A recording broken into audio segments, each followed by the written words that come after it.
waste our time. All I want.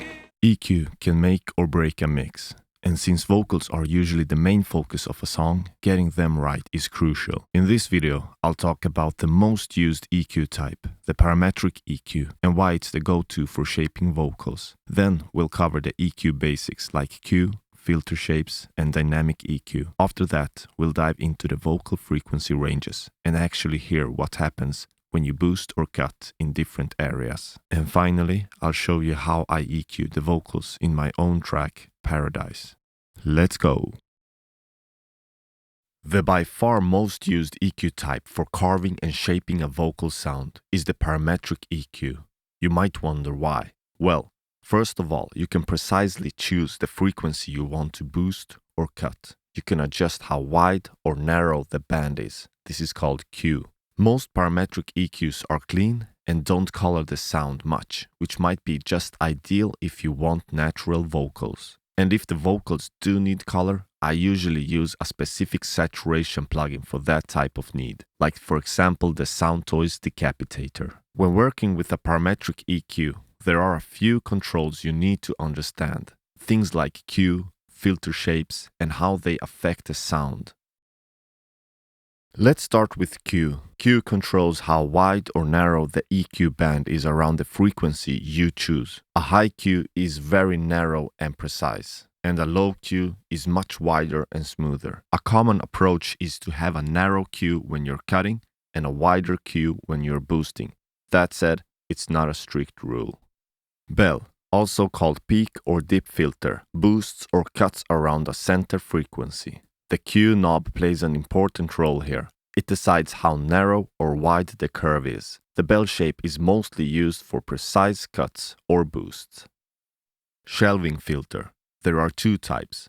High shelf boosts or cuts everything above the set frequency, and the low shelf does the same below the set frequency. This shape is used when you, for example, want to add some air to the vocals. Here we are working with broad tonal shaping.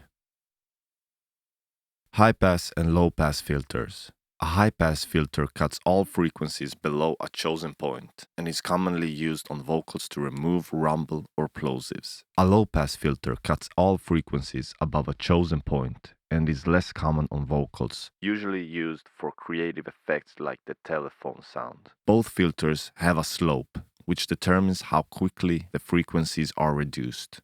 A steeper slope removes unwanted frequencies more aggressively, while a more gentle slope is smoother and more natural.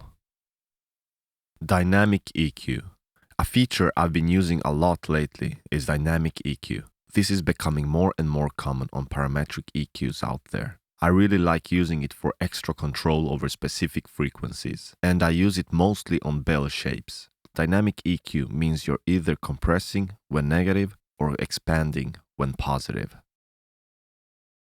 Frequencies. 100 Hz, the lowest end of warmth. Down here we get the deep rumble and body. On vocals, I usually high-pass everything under 100 Hz, but it's not uncommon that I go even further and remove everything below 130 Hz, if it's female vocals, for example. It's a little hard to hear the rumble, and seems like I've done a decent job in removing that from the lead vocals on this track. So free my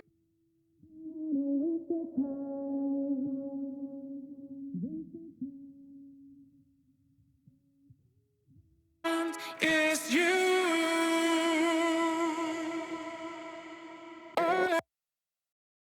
200 Hz, warmth zone. This area still contains a lot of warmth. Boosting here makes the vocal feel fuller, especially for female singers. Cutting too much can make the vocal sound harsh because the brighter parts come forward. And that is one important thing to keep in mind. If you cut too much low end, the vocals can actually sound harsher. When you gain match, the high frequencies get pushed up, which is basically the same as boosting the highs. So be very careful here, not removing too much of the warmth. 300 to 500 Hz, boxiness. Here is where boxiness, honk, and that small room sound live. Cutting a bit here usually clears up the vocal. 600 to 1000 Hz, body versus honk. This range isn't super characteristic, but it can still sound a bit honky. Careful though, because there's some body here too. And remember, narrow Q when cutting. 1.5 to 2.5K, vocal presence. This is where vocals start to pop through a mix. A boost around 2K makes them more forward, but too much and they get nasal. 2.5 to 3.5K, nasal presence. This is the nasal presence range. Too much and it sounds pinched. Too little and you lose clarity in a buzzy mix. 4K range, the sensitive spot.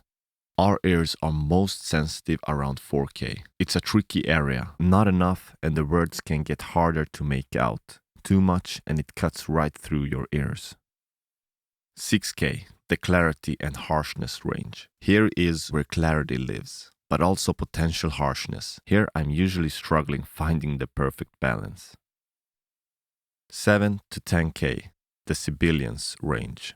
This is where sibilance lives, the S and T sounds, also a very tricky area. If you want to boost for clarity, there is a big risk your S's and T's will be cutting through too much. Here is where I usually use a dynamic EQ, so I might boost with a bell shape with quite a wide Q, and then use another bell curve at the same frequency using dynamic EQ and set the threshold to just catch the S's and T's. 10 to 16K area, sizzle and top end. This range gives the shimmer and shine. Not quite the air, but a lot of brightness. Frequencies above 17K is where the air of a vocal lives. Boosting here adds sparkle and openness, giving the voice a sense of space without making it harsh. This song, which I made together with the great singer and artist Elin Saanum, will be our example to show how I've used parametric EQs to shape the vocals so they really stand out in the center, while the other sounds stay more in the background, supporting the vocals. First, I'll show you how I EQ the dry lead vocals. The first EQ removes some low-end rumble that we can barely hear, but it saves energy for the kick and bass that live down there. So free my mind, don't wanna waste your time.